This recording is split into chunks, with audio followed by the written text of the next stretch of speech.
सच्ची और अच्छी खबर लखनऊ दर्पण न्यूज। आयोजन का मकसद भी ये होता है कि जिन कंधों के ऊपर जिम्मेदारियां हैं वो जब इस तरह के मंचों पर एकजुट नजर आते हैं तो ऐसा लगता है कि हम एक दूसरे से और हिम्मत लेकर के लौटते हैं कि इस लड़ाई को अभी और आगे बढ़ाना है। इसलिए आपका बहुत शुक्रिया। और इस मंच पर जिस पर संविधान और सामाजिक न्याय की बात होनी है, संविधान के मूल शिल्पी बाबा साहब डॉक्टर भीमराव अंबेडकर के निर्वाण दिवस की पूर्व संध्या पर यह आयोजन हो रहा है और जिस जगह हो रहा है इसे यहां होना बहुत जरूरी भी है। खुदाई के वक्त में हम बुनियाद की बात करने के लिए यहां इकट्ठा हुए हैं और उस बुनियाद का नाम है भारत का संविधान। इस आयोजन करके सभी आयोजकों का मेरा बहुत शुक्रिया कि आपने मुझे आप सबसे मिलने का मौका दिया, क्योंकि जब भारत की आजादी की लड़ाई चल रही होगी तब भी भारत जोड़ो अभियान चला, अब आजकल भारत खोदो अभियान चल रहा है।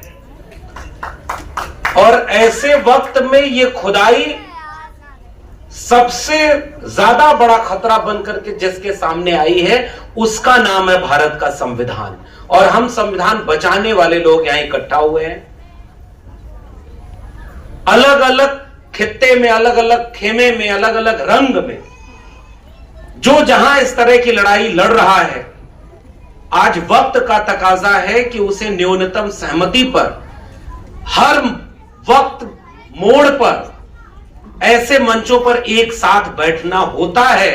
और बात जब ऐसे लोगों की हो,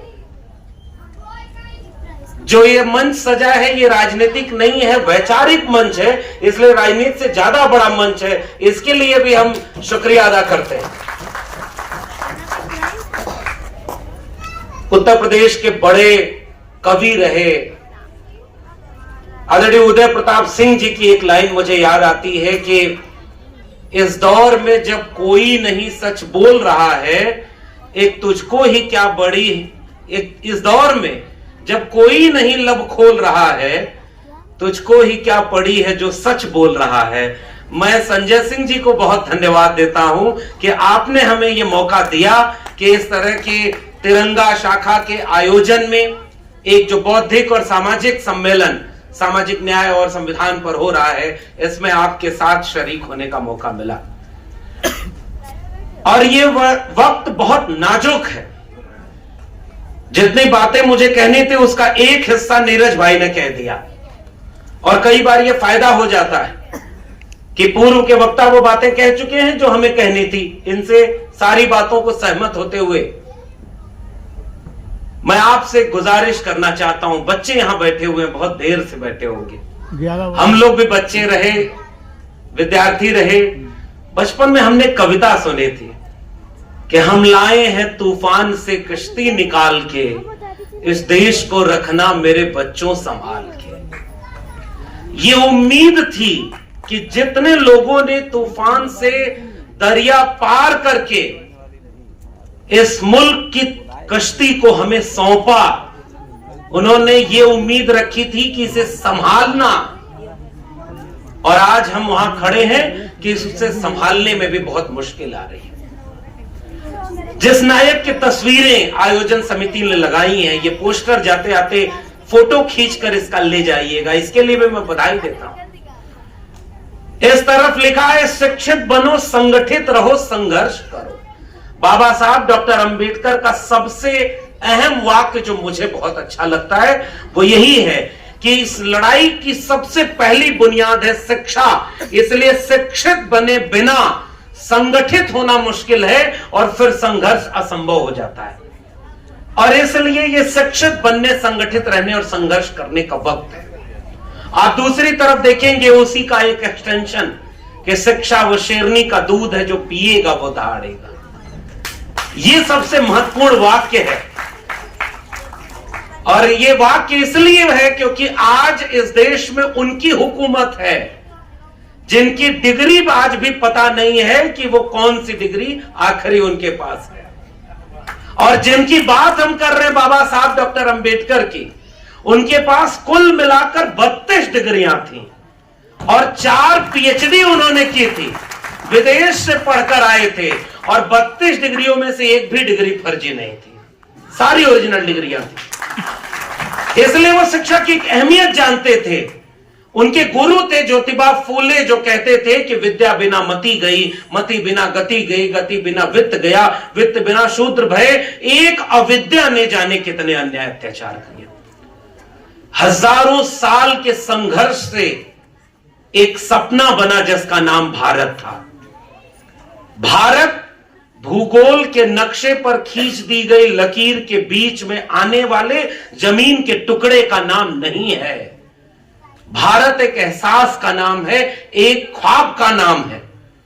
हजारों भाषाएं, अनगिनत भाषाएं, अनगिनत संस्कृतियां, हजारों रंग, खान पान, पहनावा, रीति रिवाज, परंपरा।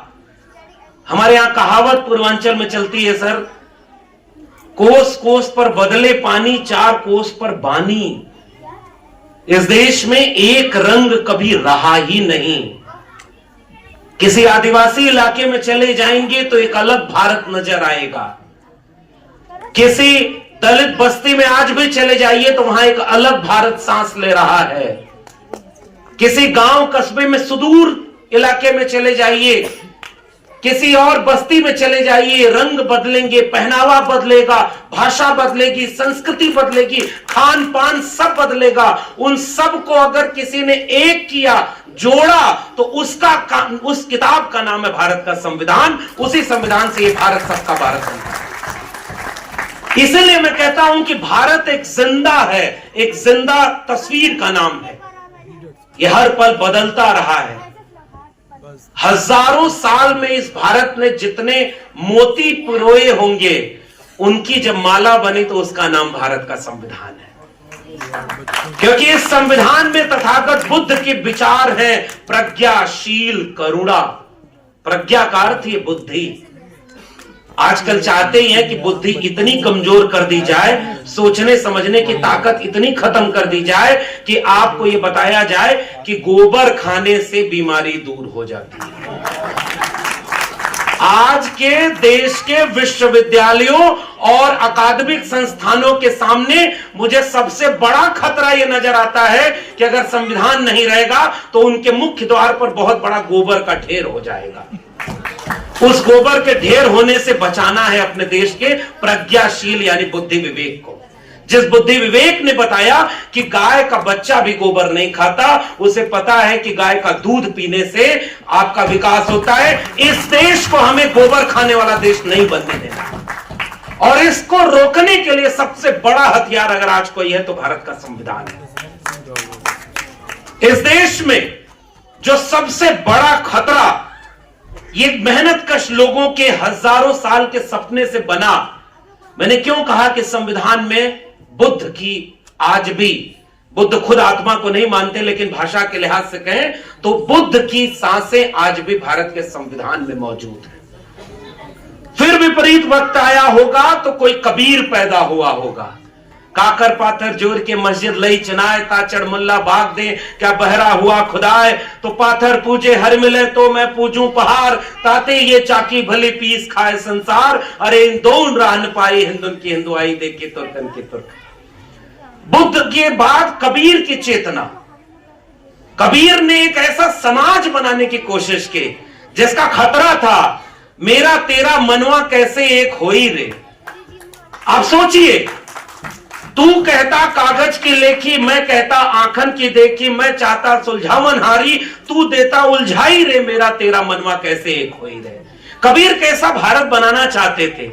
तर्क विवेक का भारत बनाना चाहते थे, लेकिन उनको पता था कि संतों ऐसा जग बौराना, साच कहो तो मारन धावे, झूठ है जगपतियाना। और आज तो झूठों के सरदारों का राज चल रहा है।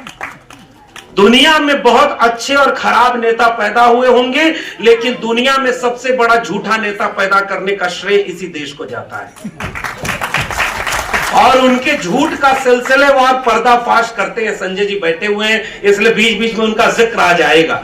मेरी और उनकी कोविड के समय हम लोग जानते रहे, संघर्ष करने वाले लोग, और उनके बारे में जितनी बातें नीरज भाई ने कही, मैं उससे पूर्णतः सहमति दर्ज करता हूं कि उनके पास आज ये मादा है कि वो वहां पर खड़े होकर सदन में भी मोदी अडानी भाई भाई देश बेचकर खाई मड़ाई का नारा लगा सकते हैं, और उसके साथ साथ उसी सदन में खड़े होकर ये सवाल इस देश के हुक्मरानों से पूछ सकते हैं कि जो झूठा ओबीसी खुद को प्रधानमंत्री बताता है, उसने इस देश में ओबीसी और दलित का आरक्षण खत्म कर दिया है, और उसके सबूत इन्होंने सदन में खड़े होकर के दिए। इसलिए हम इनका एक अपने से वैचारिक रिश्ता मानते हैं। ये किसी राजनीतिक दल का रिश्ता नहीं, उससे बड़ा रिश्ता है जब विचारधारा का रिश्ता बन जाता है। इसलिए इस मंच पे इन्होंने आयोजन किया कि ये सामाजिक न्याय और संविधान को बचाने के लिए बाबा साहब अंबेडकर के इस पावन दिन 6 दिसंबर के पहले हम यहां इकट्ठा होंगे। इसलिए मैं उस संविधान से बस आपको तारुफ करा रहा हूं। वो संविधान है क्या? उसमें कबीर हैं, उसमें रविदास हैं, उसमें पलटू दादू भीखा बुल्ले शाह हैं, बाबा फरीद हैं, उसमें वो कहने वाले लोग हैं कि जितना भी पाखंड, अंधविश्वास, विभाजन, बंटवारा इस मुल्क का था, उसको बटाने वाले लोग इस मुल्क के आईन को बनाने वाले लोगों में शामिल हैं। किसी दक्षिण भारत में अय्यंकाली नारायण गुरु था, कोई पेरियार था, तो कोई उत्तर भारत में यहां पर खड़ा होकर के कोई बनारस कबीर पैदा हुआ, कोई रविदास हुआ, कोई चोखा मेला होते हुए महाराष्ट्र का फूले और शाहू जी महाराज हुए। वहां से होते होते ये कारवां समाजवादियों के तरफ आता है। ये सारे लोगों की आत्मा संविधान में है, क्योंकि इस देश का संविधान जब बना, उत्तर प्रदेश के लोगों, लखनऊ में ये कार्यक्रम हो रहा है, और मैं इसके लिए भी बधाई देता हूं आयोजन समिति को कि ऐसी जगह चुनी है कि अगर थोड़ा जोर से बोल दे तो आवाज वहां तक तो पहुंची जाएगी जहां पहुंचाना भी जरूरी है। उनके सामने आंख में आंख मिलाकर ये कहने हम आए हैं कि जब इस देश में संविधान नहीं था तो इंसान और इंसान बराबर नहीं था। खटिया पर बैठने में भी जाति देखी जाती थी, रास्ते पर चलने में भी जाति देखी जाती थी, और यह जाति बनाई उन्होंने नहीं जिन्होंने इस जाति के नाम पर शोषण और अन्याय अत्याचार सहा है। किसने बांटा? हम वहां खड़े होकर के उन तमाम लोगों से पूछना चाहते हैं जो चोला किसी और रंग का पहन करके अपने को बाबा कहलवाना पसंद करते हैं। हम यहां से कहना चाहते हैं कि इस देश में ऐसे किसी बाबा की जरूरत नहीं। इन बाबाओं के बिना यह देश चल जाएगा, लेकिन एक बाबा है जिसके बिना नहीं चलेगा, वो बाबा साहब भीमराव अंबेडकर। क्योंकि आजकल तो नए नए और बाबा पैदा हो गए जो कविता, जो टेलीविजन पर जा रहे हैं। एक बाबा को मैंने देखा कि उसके सामने कोई गया और कहा कि बाबा मुझे पथरी हो गई है। उसने आंख बंद किया, कुछ पढ़ा और ऐसे कैंची चलाई। थोड़ी देर बाद कहा बच्चा का पथरी, तो देख के कहा बाबा गायब, बाबा की जय हो। बताइए ऐसे बाबाओं से देश चलाना चाहते हैं आप? इस देश को वहां पहुंचाना चाहते हैं? तो बताओ, ये डॉक्टर राम मनोहर लोहिया हॉस्पिटल यहीं उत्तर लखनऊ में है, और यहीं पीजीआई है। जाके देखना, सुबह 9 बजे 8 बजे इस देश के गरीब, कमजोर, मजलूम वहां लाइन लगाए हैं कि उनके घर का कोई बीमार हो तो उसको इलाज मिल जाए, और नहीं इलाज मिल रहा, लोग लाशों को अपने कंधों पर उठाकर वापस लौटने को मजबूर है। पढ़ाई खत्म, दवाई मिल नहीं रही, और आज की जेब की कमाई खत्म कर दी। इसीलिए रोज ये धर्म के नाम पर लड़ाना चाहते हैं। इसलिए संविधान खतरे में है, और संविधान बचाने का सम्मेलन ये आज के वक्त का सबसे जरूरी सम्मेलन बन गया है। वरना इस देश को पाखंड और अंधविश्वास में ऐसे ही धकेला जाएगा, और लोग बहरूपिया बन के आएंगे कि धर्म के ठेकेदार हैं। मैं लखनऊ में उनको देख करके फिर कबीर को याद करता हूं कि मन ना रंगाए रंगाए जोगी कपड़ा। अब इसके आगे का खतरा आयोजन समिति समझे, और मैं कबीर को रेफरेंस में ले रहा हूं, कम से कम कबीर पर बैन तो नहीं लगा है, अभी इतना संविधान बचा है। तो जो कपड़ा रंगा करके योगी और बाबा बन जाए, ऐसे लोगों को पहचानने का सलीका भी देने वाली किताब का नाम है भारत का संविधान। क्योंकि ये बात हम आपको कहने आए हैं कि आज खतरा इस बात का है कि लोग पहचान नहीं पा रहे हैं कि संविधान को खतरा है किससे। ये संविधान बना तो इसका बनने का क्रेडिट 2 साल 11 महीने 18 दिन संविधान सभा, सैकड़ों लोग बैठे थे, बहस हुई। उन सारे लोगों में से मुझे वाकया याद आ रहा है कि एक बार शुरुआत हुई कि इसका संविधान की प्रस्तावना किसी भगवान के नाम से होनी चाहिए। बाबा साहब ने कहा कि इस पर वोटिंग होनी चाहिए। वोटिंग में 48 बनाम 65 के वोट से भगवान के नाम पर प्रस्तावना शुरू हो, यह प्रस्ताव हारता है। We the people of India, यानी हम भारत के लोग, वो जीतता है जिससे भारत का संविधान खड़ा होता है। हम हैं, हम मतलब हम एक हैं। तो हमको हम बनाने वाली किताब है भारत का संविधान। वरना इसके पहले हम जातियों में बटे थे, हम मजहब में बटे हैं, हम भाषा में बटे हैं, हम संस्कृति में बटे हुए। उसे जोड़ा किसी ने तो संविधान ने जोड़ा, और बांटा किसने? आजकल ये सब भी नारा लगाते हैं कि बटेंगे तो कटेंगे। हम पूछना चाहते हैं बांटा किसने? इस देश में जितने भी वक्त में जाति के नाम पर जहर बोया गया, मैं सवाल पूछता हूं कि वो जाति के नाम पर जहर बोलने वाला कोई मुसलमान था क्या? खटिया पर बैठने नहीं दिया जाएगा, सड़क पर चलने नहीं दिया जाएगा। जिस तालाब से जानवर पानी पी सकता है उससे भी जाति देख करके पानी पीने नहीं दिया जाएगा। इसमें से कोई एक नियम बता दो जो किसी मुसलमान ने बनाया हो, जो किसी दलित ने बनाया हो, किसी आदिवासी ने बनाया हो, किसी सिख ने बनाया हो। किसने यह नियम बना दिया कि इंसान को इंसान से बांट दिया? उसके बाद इस देश में बराबरी के नाम पर लड़ाई लड़ी गई कि चलो जितना बटे थे हमने जोड़ने के लिए इस देश का संविधान कबूल किया कि अब हम अपनी खाइयों को बांटेंगे। उसके बाद इस देश में जब समाजवादियों का नारा आगे लगा कि 100 में 90 शोषित हैं, शोषितों ने ललकारा है, धन धरती और राजपाट में 90 भाग हमारा है, 10 का शासन 90 पर नहीं चलेगा, नहीं चलेगा। हिस्सा कहां है? और उस हिस्से के लिए जब इस देश में नारे लगे, आप कल्पना करिए देश बना कैसे? इनको न शिक्षा का पता, न पढ़ाई का पता। जिस देश का राजा पढ़ा लिखा नहीं होता है वो कलम और किताब पर भी जीएसटी लगा देता है। इसलिए ऐसे वक्त में शिक्षा बर्बाद हो रही है। और कम से कम संजय सिंह जी जिस पार्टी से आते हैं उसकी इस बात के लिए तो मैं भी तारीफ करता हूं कि उन्होंने दिल्ली में जहां मैं रहता हूं शिक्षा को लेकर के वो चेतना तो जगाई है कि गरीब का बच्चा भी एक अच्छे शिक्षा पा करके एक अच्छे स्कूल में जा रहा है। और यहां उत्तर प्रदेश में 27,000 डिग्री कॉलेज स्कूल बंद करने का फरमान जारी कर दिया। आधे बंद हो चुके हैं। नई शिक्षा नीति पहले बंद हो चुके हैं, पहले वो 23,000 बंद हो चुके हैं। और सर मैं गया कई राज्यों में, महाराष्ट्र में पता चला कि 52,000 सरकारी स्कूल बंद कर दिए गए। मध्य प्रदेश में 27,000 28,000 स्कूल बंद कर दिए गए। इस पर तो चर्चा ही नहीं हो रही है। जहां जहां भारतीय जनता पार्टी है वहां वहां उन्होंने सरकारी स्कूलों को बंद किया। प्राइवेट स्कूल में पढ़ाने के लिए हमारे पास कितना पैसा? इसलिए तो कि शिक्षा नहीं रहेगी तो आप जागरूक होंगे नहीं। और इस जागरूकता से बचाए रखने के लिए मेरे पिता कॉमरेड थे, आजमगढ़ के इलाके में रहा करते थे। और उस जमाने में समाजवादी नेता किशन पटनायक के वो शिष्य हुआ करते थे। और उन समाजवादियों की लड़ाई थी कि रोटी कपड़ा सस्ती हो और दवा पढ़ाई मुफ्ती हो।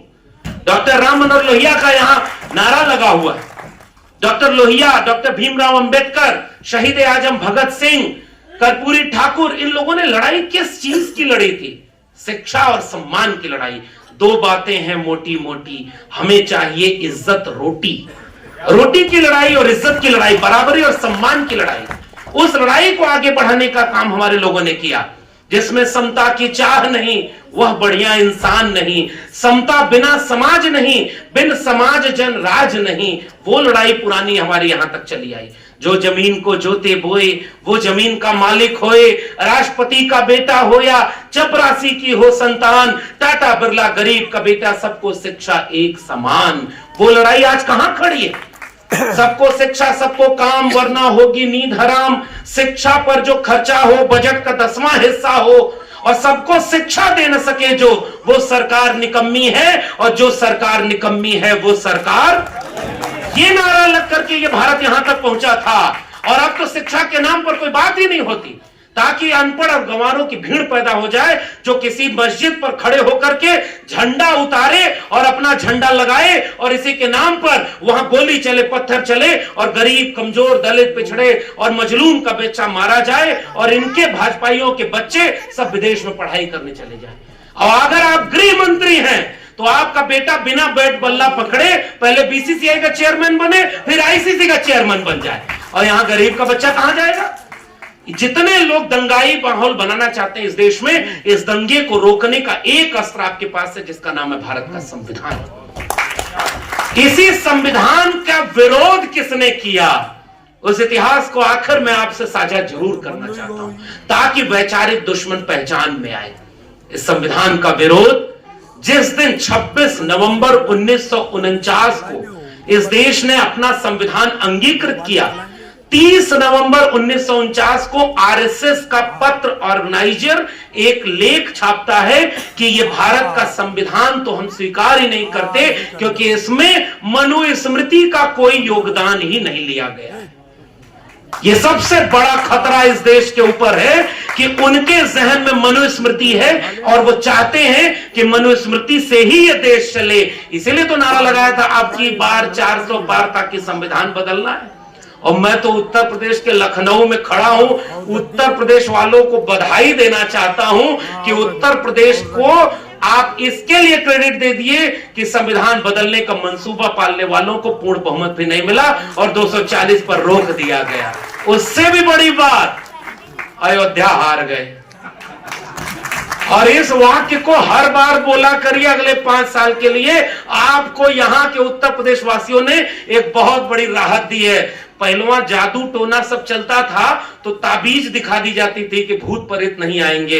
आजकल अखिलेश यादव जी जब बैठते हैं सदन में तो अवधेश प्रसाद को वहीं बगल में बैठाए रहते हैं और वहीं सामने वो नजर आते रहता है। अयोध्या हारा हुआ आदमी। ये सबूत है इस मुल्क की तासीर का कि अगर तुम नफरत की बुनियाद पर मजहब का फसाद फैलाओगे तो इस मुल्क की आवाम 3 दशक की सांप्रदायिक राजनीति में भी तुमको अयोध्या हराकर यह पैगाम देगी कि नफरत इस देश की बुनियाद में नहीं।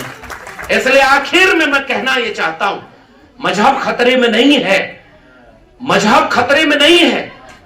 इस देश में संविधान ऐसे खतरे में है कि एक तरफ लेटरल एंट्री, संजय जी बैठे हुए, मैं फिर से बधाई देता हूं, लेटरल एंट्री का सवाल हो, एनएफएस का सवाल हो, प्राइवेटाइजेशन का सवाल हो, रिजर्वेशन का सवाल हो, जितनी भी बार आप सदन की प्रोसीडिंग देखेंगे आप उनको यहां पर बोलते हुए सुनेंगे कि कैसे इस देश के दलितों, पिछड़ों, आदिवासियों के हक मारे जा रहे हैं और उस पर चर्चा न हो, शिक्षा पर चर्चा न हो। इसलिए रोज संविधान खतरे में बताया जाता है। और आजकल अब मैं आखिर में एक छोटा सा किस्सा सुना देना चाहता हूं, जिसके बाद मैं अपनी बात खत्म करूंगा और चूंकि वक्त भी बहुत हो गया है।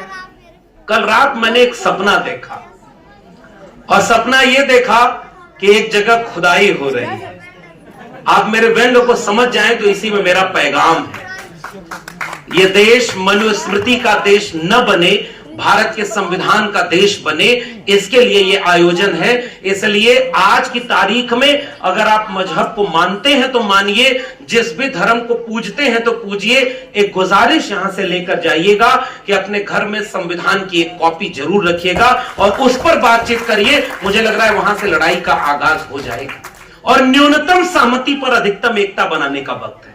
जहां 10 में 5 बातें अगर हमारी मेल नहीं खा रही, कोई बात नहीं, 10 में 5 जगह हम अगर एकजुट हैं कि इस देश का प्रेम्बल कॉन्स्टिट्यूशन का कहता है सेकुलर, डेमोक्रेटिक और प्रोग्रेसिव कंट्री बनाने के लिए, तो उस प्रेम्बल के लिए एक हो जाए, जिसमें हम एक धर्मनिरपेक्ष और तटस्थ देश बनाना चाहते हैं।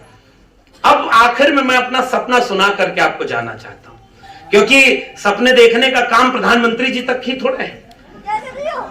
आप झूठ बोलने का काम वहां हो सकता है, लेकिन यहां से तो सच बोला जाएगा, लेकिन सपना जो देखा वो तो बताया जाएगा। इस बात को कहना कि मैं सपने में जब गया तो वहां देखा कि खुदाई हो रही है। जब खुदाई हुई तो सबसे पहले मैंने देखा एक तस्वीर कि कहा गया कि इस मस्जिद के नीचे मंदिर है, खुदाई करना है। खुदाई शुरू हो गई और थोड़ा गहरी खुदाई होते चली गई तो पता चला उसमें तथागत बुद्ध की मूर्ति का अवशेष नजर आने लगा, उसमें बुद्ध नजर आने लगे। थोड़ा और खुदाई हुई तो मूर्तियों के बाद कुछ और चीजें मुझे नजर आई। मुझे वो सड़क नजर आई जिस पर इस देश के दलितों को चलने का अधिकार नहीं था, और यह अधिकार किसी मुसलमान ने नहीं छीना था। इस देश में मंडल कमीशन लागू हुआ तो मंडल कमीशन के लागू होने का विरोध एक भी मुसलमान ने नहीं किया था। पहचानिए कि आपका वैचारिक शत्रु है कौन। इस देश में आरक्षण विश्वविद्यालयों और संस्थाओं में होगा, इसका विरोध किसी मुसलमान ने नहीं किया था। इस देश में जब भी सामाजिक न्याय की बात होगी तो वो विरोध उन्होंने नहीं किया। लेकिन मुझे एक बैलगाड़ी मिली जिस पर अय्यंकाली चलकर क्रांति कर रहा था 1902-3 में, जिस सड़क पर चलने से दलितों को रोका गया। उस बैलगाड़ी के बाद और खुदाई हुई तो मुझे मिला एक दरबार जिसमें एक राजा बैठा हुआ है। वो राजा अपने दरबार में जाति जनगणना कराता है जिसका नाम है छत्रपति शाहू जी महाराज। वो चाहता है कि इस देश में सबको सबके हिस्से का हक और अधिकार मिल जाए। फिर और खुदाई हुई, उसके नीचे कोई कबीर मिला, वो जुलाहा जो अपना तन्ना बन्ना काम कर रहा था, उसने भी ये बात कही। उसका पैगाम मिला, किसी रविदास की जूती मिली, किसी दादू दयाल का एक पात्र मिला जिसमें वो लोटे में लेकर के पूरे पूर्वांचल के इलाके में घूम घूम करके संत आंदोलन को चलाया करते थे। वो भारत की बुनियाद में मुझे जितने गहराई जाते गए उतना कोई ना कोई मिलता गया। और खुदाई हुई तो कोई गुरु नानक मिला जिन्होंने अपने गुरु ग्रंथ साहब में वो सारी मानवता के मूल्य पिरोए थे जो इस भारत की बुनियाद में थे। थोड़ा और खुदाई हुई तो वो खुदाई और गहरी गई। कोई अलवार, कोई नैनार, कोई सिद्ध, कोई नाथ परंपरा का कोई योगी, कोई ऋषि मुनि आया जो इंसान को इंसान के बराबर समझने की बात किया करता था। और जब खुदाई हुई तो वहां फिर आखिर में एक राजा मिला जो फकीर था। वो राजा 10 लाख का सूट पहने हुए था। वो राजा 1.5 लाख का चश्मा लगाया हुआ था।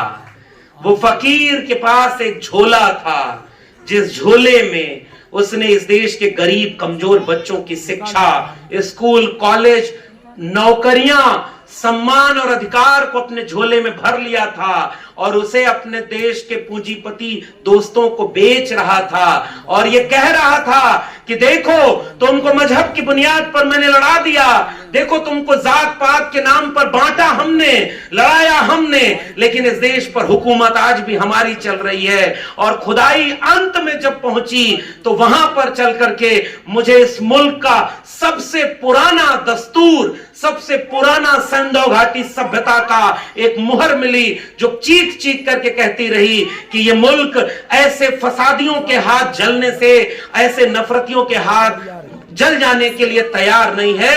ये मुल्क वापस लौटेगा, संविधान को बचाएगा, गरीब कमजोर को इस देश की बुनियाद में मजबूत करेगा, क्योंकि हजारों साल के शोषण और न्याय से यहां तक पहुंचा है, आगे भी उसी से लड़कर पहुंचेगा। मैं जाते जाते इस खुदाई के वक्त में बुनियाद से भारत के संविधान की बात करके जा रहा हूं और वीरेंद्र डंगवाल की कविता आप गांव तक लेके जाना। वो गांव की कविता कि ले मशाले चल पड़े हैं लोग मेरे गांव के, अब अंधेरा जीत लेंगे लोग मेरे गांव के। लेकिन वीरेंद्र डंगवाल ने जो बात कही कि आएंगे उजले दिन, जरूर आएंगे, अच्छे दिन की बात नहीं की, आएंगे उजले दिन जरूर आएंगे। मैं नहीं तसल्ली झूठ मूठ की देता, हर सपने के पीछे सच्चाई होती है, हर दौर कभी तो खत्म हुआ ही करता है, हर मुश्किल कुछ तो राह दिखा ही देती है।